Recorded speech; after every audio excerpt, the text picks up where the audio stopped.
समझना, अपनी आंखें खोले और कुछ बस सगळीकडे प्लॅस्टिकचं जाळं तुम्हाला बघायला मिळते, जंगल बघायला मिळते. आणि त्या जंगलाचा जसं आपले झाडांची जंगल होती, झाडं होती, वेली होत्या, फुलं होती, पक्षी होते, प्राणी होते, आनंदाने तिथे राहायचे. प्लॅस्टिकच्या जंगलात राहते काय सगळे नाही राहणार. आणि मग प्राण्यांचा, पर्यावरणाचा, वातावरणाचा, निसर्गाचा स्वाद गुरमरायला लागेल आणि परिणामी आपण जिवंत राहू का?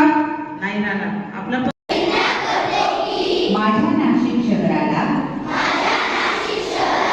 स्वच्छ, सुंदर आणि हरित ठेवण्यासाठी मी प्रयत्न करेन. मी प्लास्टिकचा वापर टाळेन आणि इतरांनाही त्यापासून रोखेन, संवर्धन करेन. हरित कुंभ मोहिमेत सक्रिय सहभाग घेऊन मी नाशिकच्या पवित्रतेची आणि पर्यावरणाची काळजी घेईन. जय हिंद. तो समझने में मुश्किल होगी क्योंकि मुझे मराठी कम आती है. हिंदी बहुत अच्छी तरह अरे वाह, आती है ना, समझ. अच्छा, आपने टीवी में सुना होगा या देखा होगा कि दिल्ली में दिल्ली में जो प्रदूषण की सीमा है ना, वो पूरे विश्व में सबसे ज्यादा है. सुना है किसी ने? मैं दिल्ली से रहने वाला हूँ. 20 साल पहले मैं दिल्ली में ही रहता था. तो जो हालत आज है ना अपनी नासिक में, वैसे 20 साल पहले दिल्ली में अपनी हवा जिस लेवल की साफ है वैसी ही पहले दिल्ली में. लेकिन आज आप दिल्ली में इस समय पर अगर एक चक्कर मारोगे ना, सिर्फ 2 या 3 घंटे बाहर रहोगे नासिक दिल्ली में, तो आप 2 से 3 सिगरेट के बराबर धुआं अपने आप पी लो. सिगरेट पीना अच्छी चीज है क्या? नहीं. लेकिन दिल्ली में वो पीना आपकी मजबूरी हो जाती है. इतना ज्यादा वहां पर वायु प्रदूषण हो गया. आपने सुना होगा AQI.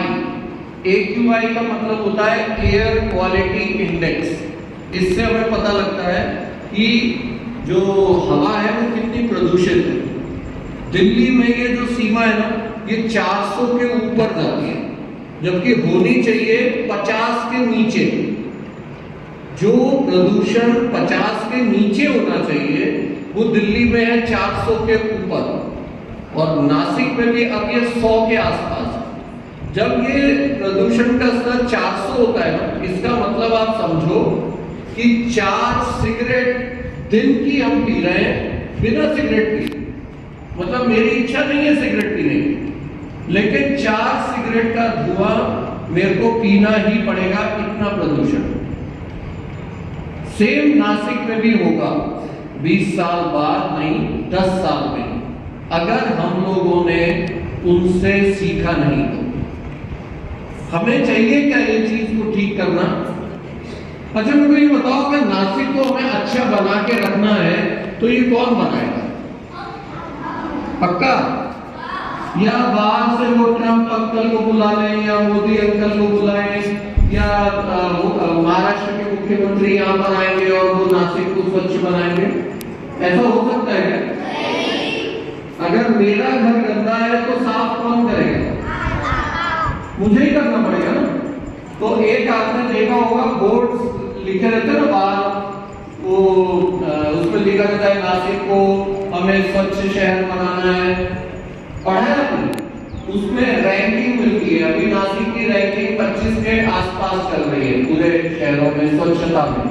तो इसको हम लोग ही बढ़िया चीज है. इसके लिए मैं इसका एक अलग से वीडियो बना रहा था कि कैसे ये देखिए प्लास्टिक का सही इस्तेमाल किया गया है. ये प्लास्टिक कम से कम आपके घर पे रहेगा और इसका उपयोग हो रहा है, नहीं तो ये कहाँ जाता?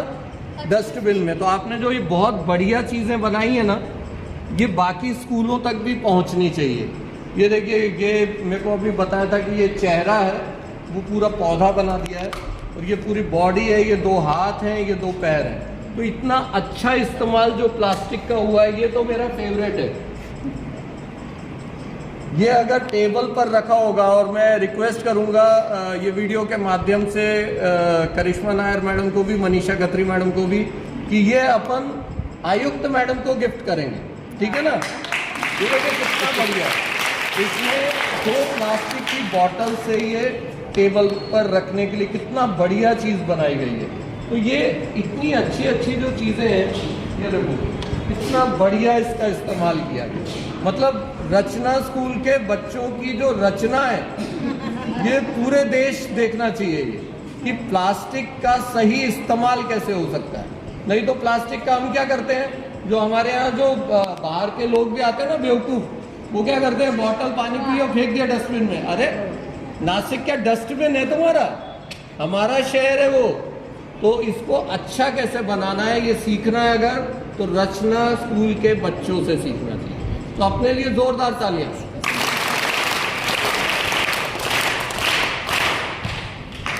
और ये ऐसा वाला जो है ना, ये अपन 4-5 बनाएंगे और सभी नगर पालिका के जितने भी प्रमुख आयुक्त हैं, उपायुक्त हैं, उनके टेबल पर होगा ये। अरे वाह,